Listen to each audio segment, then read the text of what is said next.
میرا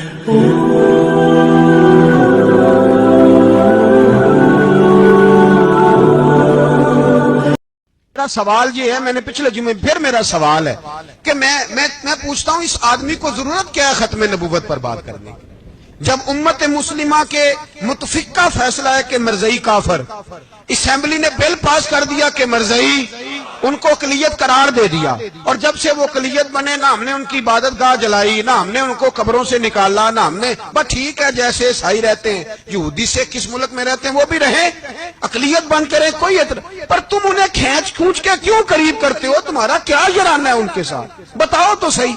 ان لوگوں سے ان کو چاہیے اپنے منہ میں لگام ڈالیں، اور اگر نہیں ڈالیں گے پھر انشاءاللہ ڈالی جائے گی۔ تو وزیر قانون صاحب کو کیا مصیبت بنی ہوئی ہے نیا فتویٰ دینے کی؟ کہ ہے کوئی شوق انہیں دینا چاہیے فتویٰ؟ کہتے نہیں مرزائیوں میں ہمارے درمیان تھوڑا ہی فرق ہے۔ مجھے یوں لگتا ہے کہ یہ جان بوجھ کر کوئی نہ کوئی ایسی شرارت کرتے ہیں جس سے لوگ اشتعال میں رہیں، جان بوجھ۔ حلم، حوصلہ، صبر ذات کے بارے میں تو ہے، لیکن اگر کوئی رسول پاک کی بے ادبی کرے تو پھر حوصلے کی بات ہے ہی نہیں، پھر تو جہاد کی بات ہے۔ اور میں دیانتداری سے مسجد میں باوضو بیٹھ کر جمعے کے دن مشورہ دیتا ہوں حکومت کو، اور وزیر قانون کو مشورہ دیتا ہوں کہ نہ فرعون کی حکومت ساری زندگی رہی، نہ نمرود رہا، نہ جاج بن یوسف رہا، نہ یزید رہا، اور یار درباری بن کے حکمرانوں کی چاپلوسی کرتے کرتے تم یہاں تک آ گئے ہو کہ اب نبی پاک کی عزت کو آنچ ڈالنا شروع کر دیا ہے۔ اور آپ یقین کریں سیاسی جماعتوں کا اتنا برا حال ہے کہ ان کے لیڈر کے بارے میں کوئی بات کرے تو پاگل ہو جاتے ہیں یہ احتجاج کر کر کے، اور اس نے ڈائریکٹ کہہ دیا کہ ختم نبوت کا مسئلہ ہی کوئی نہیں، جو دین کی بنیاد ہے کسی کو پرواہ نہیں۔ مجھے تو ان لوگوں کی فکر ہو رہی ہے جن لوگوں نے انہیں ووٹ دیے ہیں، وہ اللہ کو کیا جواب دیں، اور یہ اللہ ماشاءاللہ ساری سیاسی جماعتیں اس طرح کی۔ اور میرا وزیر قانون صاحب کو بھی مشورہ ہے کہ زندگی بڑی تھوڑی ہے، بڑی تھوڑی، اللہ سب کو معاف کرتا ہے، اپنے رسول کے غداروں کو معاف نہیں کرتا۔ اور یہاں تمہاری گاڑیوں پہ جھنڈے لگے ہوئے ہیں، وہاں بھی تمہارے جھنڈے لگیں گے، پر اس لیے لگیں گے کہ یہ غدار ہے ناموس رسالت کے، یہ جھنڈے لگیں گے۔ شرم کرو اور ڈر جاؤ، بس کر دو، تمہارے منہ میں اب دانت پورے نہیں رہے۔ کوئی شوگر کا مریض ہے تو کوئی بلڈ پریشر کا، تو کوئی ہارٹ کا، تو کوئی کینسر کا۔ شرم کرو اور اپنی قبر کی بھی تھوڑی سی فکر کرو۔ بتاؤ پاکستان کے کتنے صدر گزرے، وزیر اعظم گزرے، تو ان کی قبریں کہاں ہیں؟ کوئی جاتا ہے ان کی قبروں پہ؟ کسی کو خبر ہے؟ کیوں اپنے لیے جہنم کٹھی کرتے؟ سارا کچھ دنیا داری رہ گئی ہے، سارا کچھ صرف یہی رہ گیا۔ حضرت ابو بکر سردار تھے، حضرت عمر سردار تھے قبیلے، حضرت عثمان سردار تھے، انہوں نے سرداریوں کو ٹھوکر مار کے رسول اللہ کے قدموں میں بیٹھنا پسند کی، سرداریاں چھوڑ کے غلام بن گئے۔ تم سرداریاں بچانے کے لیے رسول اللہ کی غداری کرتے ہو، شرم نہیں آتی؟ اور کام شکوہ ہے مجھے ان لوگوں سے جو مولوی تو کہہ دیتے ہیں تو سیاست نہ کر، اور کسی سیاستدان کو منع نہیں کرتے کہ جب تجھے سورت فاتحہ بھی نہیں آتی تو تجھے کس نے اجازت دیا اتنی بڑی بات؟ مرزائی کل بھی کافر تھے، آج بھی کافر، اور قیامت تک، اور جو ان کے کفر میں شک کرے وہ بھی، اور پکا بے ایمان ہے، کافر ہے۔ وہ وزیر قانون ہو یا صوبائی ہو یا وفاقی ہو، من شک فی کفر ہی فقط کفر، جو مرزئی کے کفر میں شک کرے وہ بھی کافر ہے۔ ہمارے رسول آخری رسول ہے، ہم کسی کو یہ اجازت نہیں دیں گے کہ وہ ختم نبوت میں رخڑا ڈالنے کی کوشش کرے، ہم کسی کو یہ اجازت ہے۔ اور تم نے قوم کو لوٹا، لوٹتے رہو، اب ایمان پہ ڈاکے تو نہ ڈالو۔ تمہیں دولت لوٹ کے پیٹ نہیں بھرا، اب ایمان لوٹنا شروع کر لیا۔ تمہارا فیکٹریاں لوٹ کر، قومی خزانہ لوٹ کر پیٹ نہیں بھرا، بھائی مانو اب دین بیچ کر اپنی حکومتیں پکی کرو گے۔ اور وہ لوگ بھی تیار ہو جائیں جو ان بے ایمانوں کو منتخب کرتے ہیں، ان سے بھی سوال کرے گا ختم نبوت کا موضوع قیامت کے دن کہ تم بتاؤ۔ ان کو سپورٹ کرتے تھے جو رسول اللہ صلی اللہ علیہ وسلم کے بعد بھی کسی نبی کو نبی ماننا درست جانتے تھے۔ مان تاثیر جب مرا تھا نا تو 5-5 لاکھ روپیہ مولویوں کو آفر کی جنازہ پڑھاؤ،